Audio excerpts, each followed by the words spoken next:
ouvir a palavra do Senhor. Vamos fechar nossos olhos, vamos orar ao Senhor.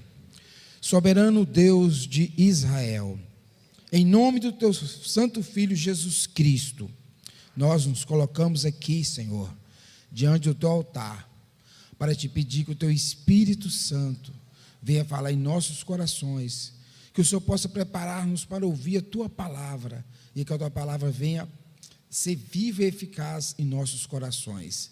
Mas queremos aproveitar essa oportunidade, meu Pai, para te pedir que o Senhor guarda, que o Senhor abençoa as pessoas que estão viajando, nossos irmãos que estão viajando, pessoas que ainda não te conhecem, que ainda vai te conhecer, e que ano que vem, em vez de eles estar pulando o carnaval, possa estar aqui na tua casa. Eu oro que o Senhor guarde essas pessoas, salve essas pessoas, que o teu Espírito Santo vai de encontro, que o Senhor conhece cada uma delas, que o ano que vem possa estar na sua casa. E aqueles que são os seus servos, que estão viajando, acampa teus anjos, meu Pai, e traz-os em segurança para a honra e glória do Senhor Jesus.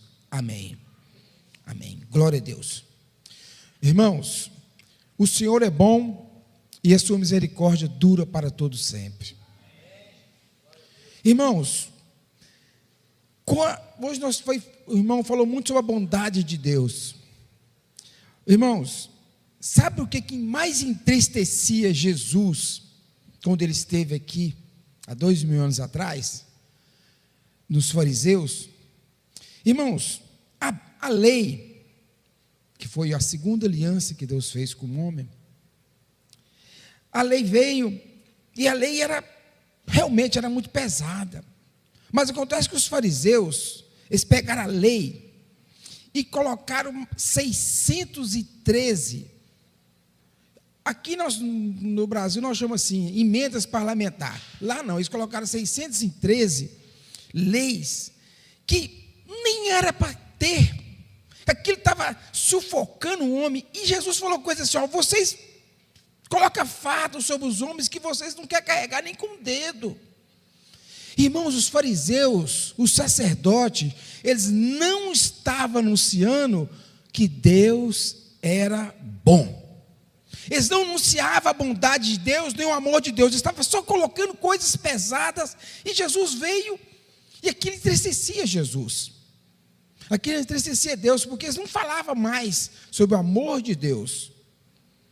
Irmãos, eu estava ouvindo na internet, não sei, é uma história que aconteceu, e eu achei que tem tudo a ver com o que eu vou falar aqui hoje. Nessa história fala que um casal do sul, um engenheiro, um arquiteto, eles eram jovens, tinham 2 filhos, um de 3 anos, acho que um de 1 ano, eles resolveram ir para o Canadá para trabalhar. Não tem nada a ver ir para os Estados Unidos, não tem nada a ver ir para o Canadá, ganhar dinheiro, isso não tem problema, Deus não importa com isso. Mas quando a pessoa chega nesses lugares, e aos domingos, o dia de cultuar o Senhor, o dia de estar na igreja com o Senhor, e essas pessoas não vão, apareceu domingo agora um serviço, me ganhar $400, e eu não vou. Irmãos, isso entristece a Deus. Ir para lá ganhar, não tem problema nenhum, mas quando nós tiramos Deus do centro da nossa vida, aí entristece Deus. Nós temos ouvido falar muito aqui, irmãos, sobre Abinadab, sobre a arca, sobre Obed-edom. Presta atenção numa coisa, por que a arca ficou na casa de Abinadab 20 anos, não aconteceu nada com Abinadab? Aconteceu uma coisa até ruim, né? Que o filho dele, quando Davi foi levar a arca, o filho dele foi encostar na arca, e ele morreu. Mas ele não teve prosperidade, não houve nada de interessante na vida. É sobre como que a arca foi colocada naquela casa. Irmãos, Abinadab pegou aquela arca e colocou num canto da casa. Um canto. Não estava no centro da casa. Já Obed-edom, 3 meses, a Bíblia fala que foi abençoado, porque ele foi colocado no centro no centro. Igual nós temos que colocar Deus no centro da nossa vida. Jesus Cristo tem que fazer parte do centro da nossa vida. Então, voltando à história do Canadá, aquele casal, um arquiteto, um engenheiro, 2 filhinhos, foi para o Canadá. Chegando lá, eles entraram numa construtora grande que prestava serviço para o governo, e eles foram enriquecendo. Agora o filho, já tinha um filho, já estava com 15 anos, o outro já estava acho, com 18 anos. E de repente aquele menino que estava com 15 anos, ele começou a ter uma atitude diferente. Ele chegou perto do seu pai e falou: seu pai, o senhor poderia me permitir todo dia eu vim aqui no seu quarto acordar o senhor e acordar minha mãe e eu te abraçar e te beijar? Eu falei assim: pode, não tem problema você me acordar não. E aquele menino, irmão, de 15 anos, começou uma beijação. Todo dia, 6, acordava aquele pai, abraçava, acordava a mãe, abraçava, chegava no quarto do seu irmão e abraçava e beijava aquele seu irmão. E o pai dele um dia achou estranho aquilo e falou assim, quando ele não estava na mesa, falou assim: ô esposa, você percebeu que esse menino tem uma beijação danada, uma abraçação danada? Todo dia ele me acorda e me beija, todo dia. E aquele homem só tinha tempo para os filhos no café da manhã. Ele não vinha almoçar, e quando ele chegava, depois de 11 horas, ele já estava dormindo. Aí a mãe dele falou assim: eu estou achando estranho isso. Aí o irmão dele contou: pai, sabe o que aconteceu? Eu levei ele no meu jogo de futebol e eu marquei um gol. Ele saiu da onde que estava, foi no meio do campo, me abraçou, me beijou de um lado, me beijou do outro. Eu morri de vergonha. O que será isso? Falou: não é nada. Ele é muito carinhoso, ele é muito amoroso, é só isso. Depois de 15 anos, agora ele está assim. Ele abraça, ele beija. Quando passou 3 meses, aquele menino não apareceu no café da manhã. O pai dele tomou um susto. Aí hoje o fulano de tal não foi me acordar. Cadê o fulano de tal que não foi me acordar? Fulano, vai lá, chama seu irmão. Quando chegou naquele quarto, ele olhou seu irmão quieto. Ele chamou os pais, seus pais. Nosso irmão parece que está morto. Meu irmão parece que está morto. Subiram correndo. Chegou lá, realmente que o menino estava morto. Abriram, por uma curiosidade, abriram uma gaveta do quarto dele. Tinha uns remédios, tinha uma carta. Se você está lendo essa carta, pai, é porque já deve ter acontecido a minha morte. Há 3 meses atrás, eu passei mal na escola e fui levado para o hospital. Chegando lá, os médicos falaram comigo que eu estava com câncer na cabeça e que eu tinha pouco tempo de vida. Eu sei que o senhor me chamou de chato, eu sei que às vezes eu estava até incomodando o senhor, meu irmão, minha mãe, com tanto abraço e beijo, mas como eu sabia que eu ia morrer, eu precisava fazer isso. E eu, assistindo um vídeo no YouTube, eu descobri que Jesus Cristo, Ele está sempre presente comigo. Pai, só lembra um dia que me chamei o senhor para a igreja, o senhor disse que não tinha tempo, minha mãe também não tinha, eu fui sozinho. Uma igreja aqui perto. Pai, que maravilha foi ter um encontro com Jesus Cristo. Pai, eu não estou aqui mais, que o senhor deve estar lendo essa carta, então eu não estou aqui mais, eu não estou presente, mas eu estou com Cristo, e Ele é 24 horas, nesses 3 meses, pai, que o senhor não tem tempo, o senhor trabalha muito, Ele me consolou, Ele me reconfortou, eu fiquei tão feliz de ter conhecido Jesus, pai, e eu falo com vocês uma coisa, vocês estão lendo essa carta, procure Jesus, trabalhe um pouco menos, pai. Nós somos muito ricos.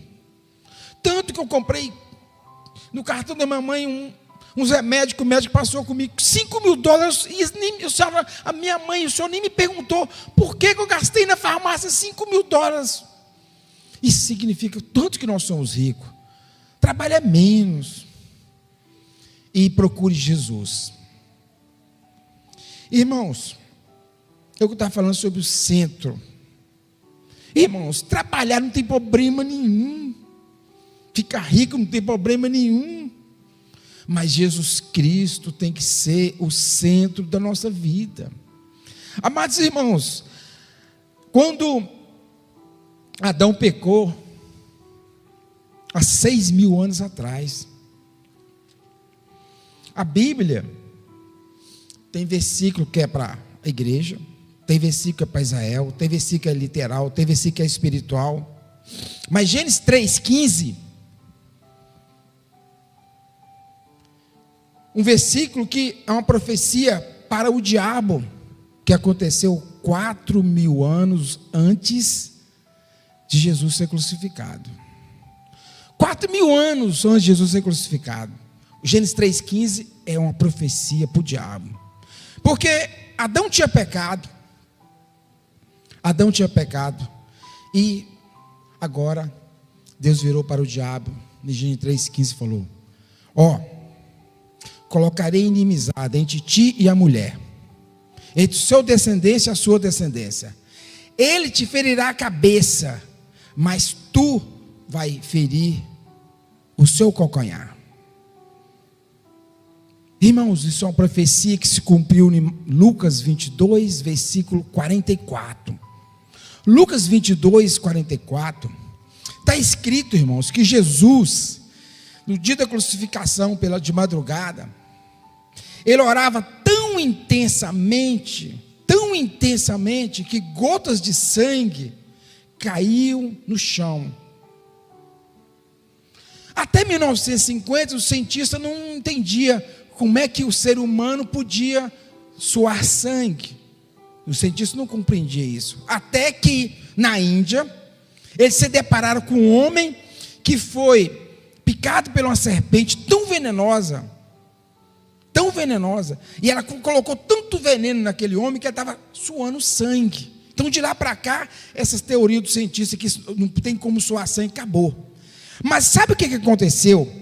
Em Mateus 22, 44, diz a crucificação, 3 horas da madrugada, esse dia que Jesus estava suando sangue, antes de Jesus suar sangue, antes desse versículo, Jesus vai e fala assim: Pai, se possível, passa de mim esse cálice, mas todavia, se cumpra a tua vontade, não a minha.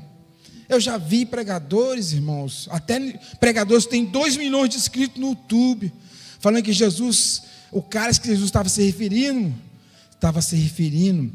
o sacrifício da cruz do Calvário. Misericórdia, irmão. Quanta tristeza no coração de Jesus de ouvir um pregador falar isso. Não tem nada a ver com o sacrifício do Calvário, irmão. Jesus fez aquilo ali com o maior amor, com a maior boa vontade do mundo. O cálice significa o seguinte, irmãos: quando a própria Bíblia fala que Jesus, ele estava sempre com Deus. O verbo era Deus. O verbo estava com Deus. Todas as coisas foram criadas por ele. Ou seja, desde o princípio do mundo, Jesus estava com Deus. Quando Jesus desceu aqui na terra, o Pai também estava com ele. O Pai estava com ele. Porque os milagres que foram feitos, tudo foi através do Pai. Porque ele largou a sua forma de Deus. Irmãos, em Filipenses fala assim, e Jesus esvaziou-se de si mesmo, tomando forma de servo, se tornando semelhante aos homens. Então, irmãos, Deus estava sempre com Jesus. Mas Jesus sabia que estava chegando a hora de Gênesis 3,15 se cumprir. Ou seja, o diabo feriu o calcanhar de Jesus. Uma coisa do mundo espiritual passou para o mundo físico. Presta atenção no que aconteceu. Jesus sabia, irmãos, que estava chegando a hora que o Pai, que Deus ia afastar dele. Por quê? Porque tinha que cumprir uma profecia que era de Deus. O diabo tinha que ferir o calcanhar de Jesus. Naquela madrugada de Getsêmaní, Jesus estava orando. Irmãos, o Pai, o cálice significa a presença de Deus na vida de Jesus. Irmãos, não tinha jeito do diabo feriu o calcanhar de Jesus com o pai nele. Então o pai se afastou. Então quando ele fala assim: Pai, se possível, afaste de mim esse cálice, ele está se ferindo a presença do pai. E ele fala assim: Pai, por que me desamparaste? É por causa disso, porque o diabo no mundo espiritual tomou a forma de uma serpente no mundo espiritual e depositou em Jesus todos os nossos pecados. E Jesus sabia que na hora que acontecesse isso, o Pai não estaria com ele. Então o cálice é a presença de Deus na vida de Jesus. Na vida de Jesus. Então ele não poderia estar ali. Então o cálice não era o sacrifício da cruz do Calvário. O cálice era a presença. Era a presença que Jesus nunca tinha perdido. Desde a criação do mundo, todas as coisas foram feitas por ele. Mas agora Jesus sabia que o Pai ia virar as costas. Pai, por que me desamparastes? Porque os nossos pecados, irmão, foi colocado em Jesus. Não foi assim um negócio de mágica. O diabo, no calcanhar de Jesus, ele depositou todos os nossos pecados.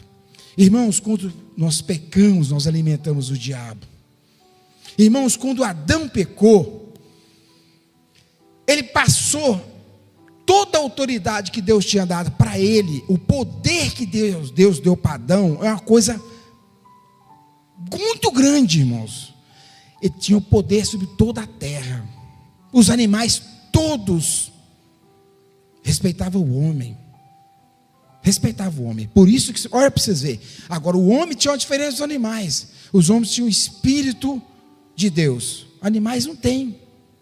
Animais não têm livre-arbítrio. Não, o animal não tem isso. Agora, nós temos. Por causa que Deus nos fez da sua forma e semelhança. Então, nós somos Espírito. Então, quando Deus vira as costas, o diabo deposita em Jesus todos os nossos pecados. O irmão falou isso, pregou aqui semana passada, mensagem maravilhosa. Ele falou sobre isso, sobre os pecados nossos estavam sobre Jesus. Verdade, mas como que estava sobre Jesus? Através do mundo espiritual aconteceu isso. Deus permitiu. Era uma coisa que Deus tinha falado. E por causa disso que Jesus morreu na cruz do Calvário. Ele morreu por causa dos nossos pecados. Por isso nós falamos assim: Jesus morreu por causa dos nossos pecados, porque o nosso pecado foi depositado no mundo espiritual para o mundo físico em Jesus. Então, quando Jesus morreu na cruz do Calvário, todos os nossos pecados foram levados com ele, porque foi depositado pelo próprio diabo.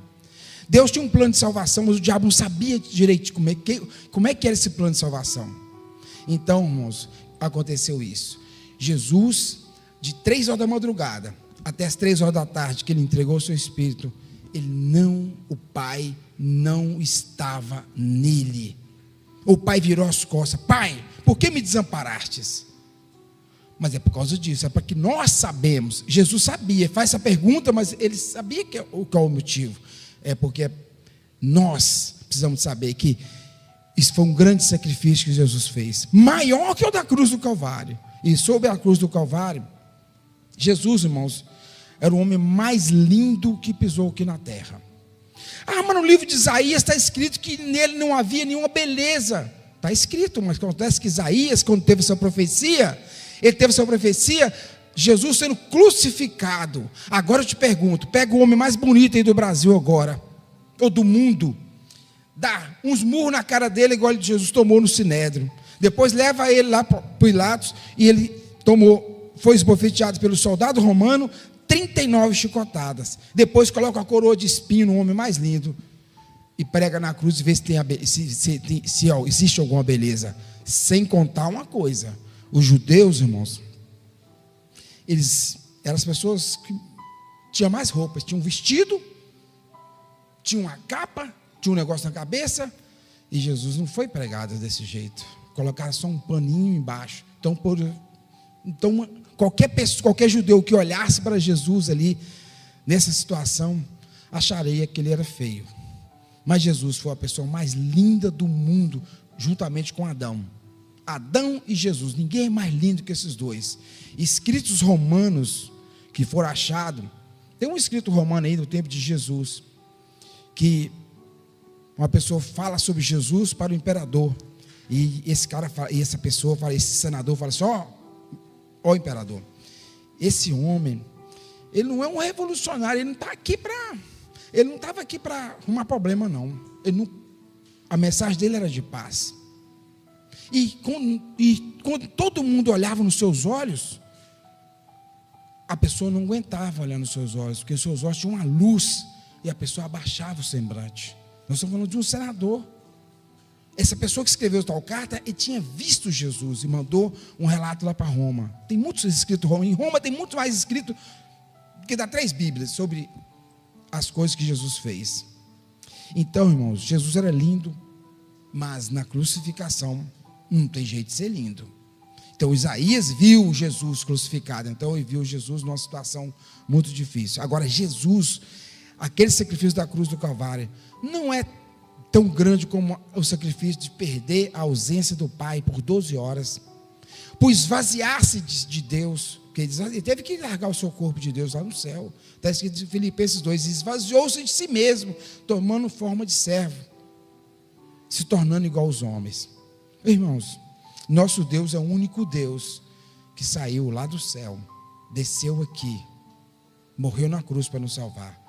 E eu fiquei indignado com uma postagem que eu vi na internet um dia desse. Um rapaz falou assim: os três homens mais ilustres do mundo. Eu fui assistir. Aí colocou lá: o terceiro, Jesus. O segundo, Isaac Newton. O primeiro, Maomé. Misericórdia. Ô irmãos,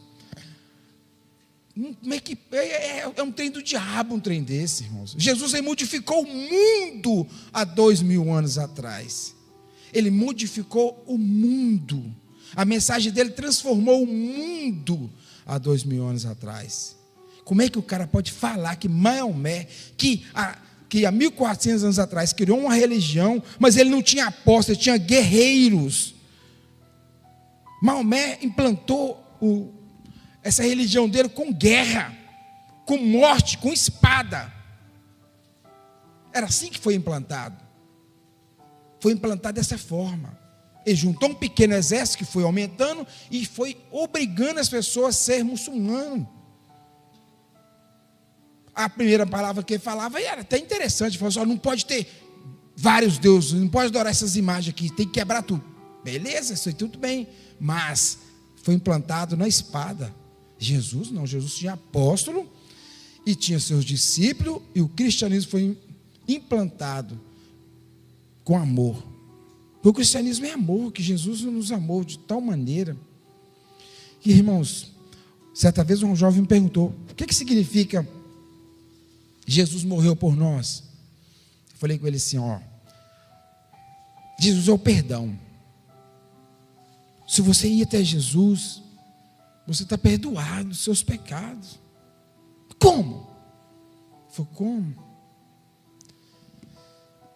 Que carro que você tem? Ele falou: um carrinho velho. Eu falei: tá bom.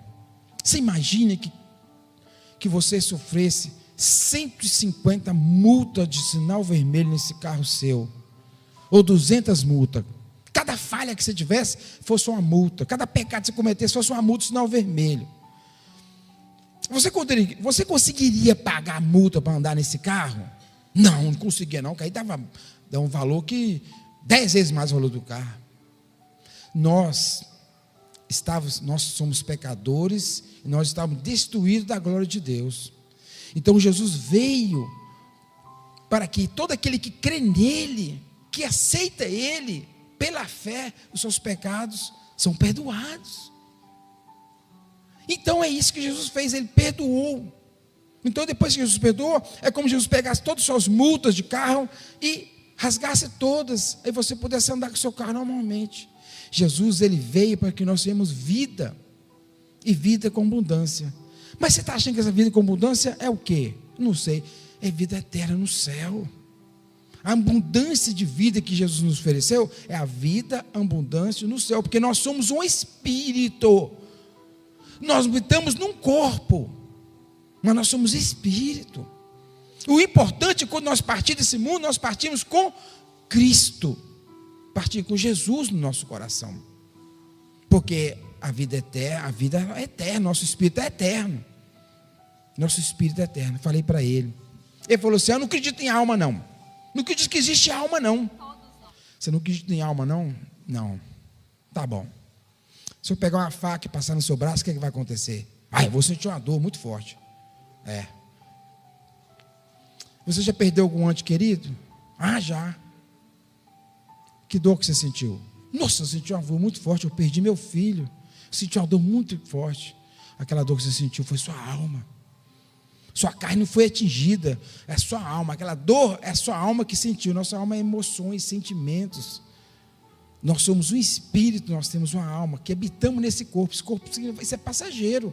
Nós somos passageiros aqui. Nós somos de passagem.